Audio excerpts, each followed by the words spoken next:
Hi friends, welcome to Aadish சமையல். இன்றைக்கி நம்ம பார்க்க போகிறது ரொம்பவே சூப்பரான சாஃப்டான உளுந்த வடை ரெசிபி தாங்க பார்க்க போகிறோம்.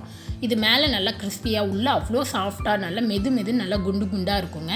இது வந்து ரொம்ப சிம்பிளாக இன்ஸ்டண்ட்டாக டக்குன்னும் செஞ்சிடலாம். கொஞ்சம் உளுந்து ஊற வச்சாலே போதும், நிறைய வடையும் செய்யலாம். அதுக்கு எப்படி மாவு அரைக்கிறது, இது எப்படி ப்ரிப்பரேஷன் பண்ணுறது அப்படின்னு பார்க்கலாமாங்க. அதுக்கு என்னென்ன தேவை அப்படின்னு பார்க்கலாம். உளுந்த வடை செய்கிறதுக்கு நான் உளுந்து வந்து இங்கே ஊற வச்சுருக்கேன். நான் இந்த கால்படி, இது வந்து கால்படி சொல்லுவோம் இல்லையா, இதில் வந்து ஒரு கால்படி மட்டும் நான் ஊற வச்சுருக்கேன். அதாவது ஒரு கிளாஸ். உங்களுக்கு எவ்வளோ தேவையோ அந்தளவு ஊற வச்சுக்கலாம். உளுந்து கண்டிப்பாக வந்து ஒரு 2-3 மணி நேரமாவது நல்லா ஊறணும். இதுவே நீங்கள் தோல் உளுந்து வச்சு அரைக்கிறீங்க அப்படின்னா 4 மணி நேரமாவது நல்லா ஊற வச்சுக்கோங்க. உளுந்து வந்து நான் முன்னாடியே ஊற வச்சிட்டேன். இந்த அளவுக்கு நல்லா ஊறி வந்திருக்கணும். இப்போ இதை வந்து நம்ம மாவு அரைக்க ஆரம்பிச்சிடலாம். நான் அன்றைக்கி கிரைண்டரில் தான் அரைக்க போகிறேன். நான் கிரைண்டரில் உளுந்தை மட்டும் சேர்த்துக்கிறேன், தண்ணி இல்லாத.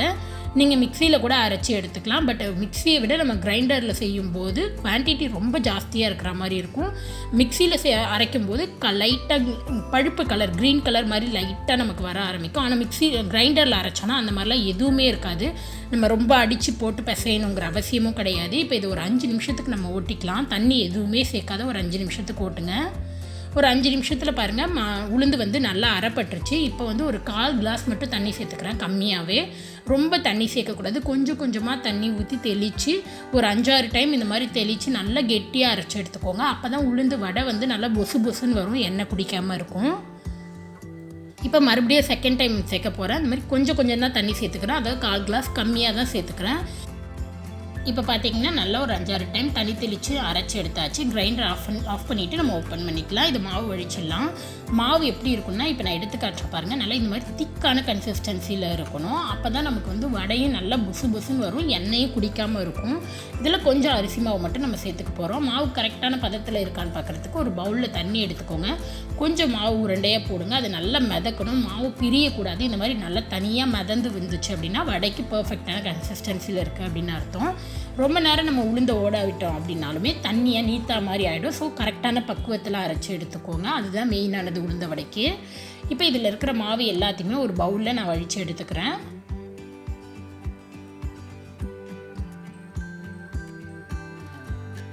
இப்போ எல்லா மாவையும் வழித்து எடுத்தாச்சு. பாருங்கள், நமக்கு இந்த பவுலில் 3/4 பவுல் கிட்ட வந்திருக்கு. நான் ஒரு குட்டி கப்பில் தான், ஒரு சின்ன கிளாஸ் தான் ஊற வச்சேன். இப்போ இதில் 1/2 டீஸ்பூன் சோம்பு, 1/2 டீஸ்பூன் பெப்பர், 2 பச்சை மிளகாவை நல்லா பொடியாக நறுக்குனது. நீங்கள் குழந்தைங்க சாப்பிட போகிறாங்கன்னா பச்சை மிளகாவை சேர்த்தே அரைச்சிக்கலாம். இதோட கொஞ்சம் கருவேப்பிலை, கொத்தமல்லி எல்லாத்தையுமே நல்லா பொடியாக நறுக்கி சேர்த்துக்கோங்க. கொஞ்சம் பெருங்காயத்தூள் சேர்த்துக்கலாம். தேவையான அளவு உப்பு சேர்த்துக்கிறேன். இதோட 2 பெரிய வெங்காயத்தை நல்லா பொடியாக கட் பண்ணியிருக்கேன், இதை சேர்த்துக்கலாம். உளுந்த வடைக்கு வெங்காயம் நிறையா இருந்தால் சில பேருக்கு டேஸ்ட் ரொம்ப பிடிக்கும். எனக்கு அதே போல் தான்றனால நான் வெங்காயம் ஜாஸ்தியாகவே சேர்த்துக்கிறேன். இதோட இங்கே 1/2 கப் அளவு அரிசி மாவு, அதாவது ஒரு 4-5 டேபிள் ஸ்பூன் அளவு அரிசி மாவு எடுத்து வச்சுருக்கேன். அதை அப்படியே சேர்த்துக்கலாம். இந்த உளுந்துக்கு இது கரெக்டாக இருக்கும். இப்போ இது எல்லாத்தையுமே சேர்த்து விட்டு நல்லா மிக்ஸ் பண்ணி விட்டுருங்க. அந்த அரிசி மாவோட அந்த மற்ற இன்க்ரீடியண்ட் உளுந்து மாவு எல்லாமே சேர்ந்து நல்லா மிக்ஸ் ஆகணும். இப்போ நல்லா மிக்ஸ் பண்ணி எடுத்தாச்சு. மாவு ரெடி ஆகிடுச்சு. இப்போ இதை வந்து நம்ம வடையை தட்ட ஆரம்பிச்சிடலாம். ஒரு பவுலில் தண்ணி எடுத்துக்கோங்க. கையை வந்து ஒவ்வொரு டைமுக்கும் நனைச்சிக்கோங்க. அப்போ தான் உளுந்து மாவு கையில் ஒட்டாத வடை ஈஸியாக வரும். இந்த மாதிரி சைட்லேருந்து கொஞ்சம் மாவு எடுத்து உருட்டிக்கோங்க. உருட்டிட்டு நீங்கள் லெஃப்ட் ஹேண்டில் நல்லா ஈரம் பண்ணிவிட்டு லைட்டாக அந்த மாதிரி ப்ரெஸ் பண்ண போது, ரொம்ப சப்பையாக தட்டக்கூடாது. லைட்டாக ப்ரெஸ் பண்ணிவிட்டு நடுவில் ஒரு ஓட்டை போட்டுக்கோங்க. அவ்வளோதான். இதை வந்து நம்ம ரைட் ஹேண்டுக்கு மாற்றிட்டு ஆயில் அப்படியே ஃப்ரை பண்ணிக்கலாம். பிகினர்ஸாக இருந்திங்கன்னா இந்த மாதிரி பண்ணிக்கலாம். இல்லை உங்களுக்கு ஒரு கையிலேயே போட வரும் அப்படின்னா நீங்கள் அது மாதிரி கூட போட்டுக்கலாம். இல்லை கரண்டி வச்சும் போட்டுக்கலாம். அதுவும் நான் எப்படி பண்ணுறதுன்னு காட்டுறேன் உங்களுக்கு. இப்போ இங்கே எண்ணெய் சூடாக இருக்குது. இந்த வடை மாவை சேர்த்துக்கோங்க. இல்லைனா ஒரு கையில் இந்த மாதிரி மாவை எடுத்துகிட்டு உருண்டையாக லைட்டாக தட்டிட்டு நடுவில் ஓட்டை போட்டு நீங்கள் அந்த மாதிரி போட்டுக்கலாம். அப்படி இல்லைனா இந்த மாதிரி ஜல்லிக்கரண்டியில் தண்ணி நல்லா அப்ளை பண்ணிவிட்டு மாவை வச்சு லைட்டாக ப்ரெஸ் பண்ணிவிட்டு நடுவில் ஓட்டை போட்டு எண்ணெயில் லைட்டாக ஆட்டினா மாதிரி விட்டீங்க அப்படின்னா ஒரு 5-10 செகண்டில் அது தானாக எடுத்துக்கும்.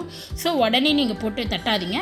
எண்ணெயில் வச்சுட்டு லைட்டாக ஆட்டினீங்கன்னா அது தானாக ரிலீஸ் ஆகி வந்துடும். இந்த மாதிரி கூட நீங்கள் போட்டுக்கலாம். உங்களுக்கு எந்த மெத்தட் கம்ஃபர்டபுளாக இருக்கோ நீங்கள் அந்த மாதிரி போட்டுக்கலாம். அவ்வளோதான். இது லைட்டாக செவந்ததும் பரட்டி விட்டுருங்க. இந்த மாதிரி ரொம்ப செவர விட்டுறாதீங்க. அடுப்பை மீடியமில் வச்சு நல்லா கோல்டன் ப்ரௌனுக்கு நல்லா மேலே நல்லா கிறிஸ்பியாக ஃப்ரை பண்ணி எடுத்துக்கலாம்.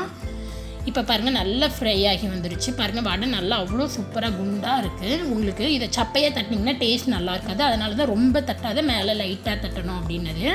இப்போ இதை ஆயிலேருந்து ஸ்ட்ரெயின் பண்ணிவிட்டு வேறு ஒரு பிளேட்டில் மாற்றிக்கலாம். அவ்வளோதான். பாருங்கள், நல்லா சூப்பரான குண்டுன்னு மெதுன்னு உளுந்த வடை ரெடி ஆகிடுச்சு. இதே போல் நீங்கள் மற்ற பீஸ் எல்லாத்தையுமே போட்டுக்கலாம். இதே நீங்கள் வந்து குட்டி குட்டி உருண்டையாக கூட போட்டுக்கலாம், அப்படி இல்லை குட்டி குட்டி வடையாக கூட தட்டி போட்டுக்கலாம். அது வந்து நம்மளோட விருப்பம் தான். இந்த உளுந்த வடையை கண்டிப்பாக நீங்களும் ட்ரை பண்ணி பாருங்கள். ட்ரை பண்ணி பார்த்துட்டு எப்படி இருந்ததுன்னு மறக்காத சொல்லுங்கள். உங்களுக்கு இந்த வீடியோ பிடிச்சிருந்துச்சுன்னா மறக்காத நம்ம சேனலை சப்ஸ்கிரைப் பண்ணிக்கோங்க. நெக்ஸ்ட்டு ஒரு நல்ல ரெசிபியில் உங்களை பார்க்குறேன். அது வரைக்கும் பாய்.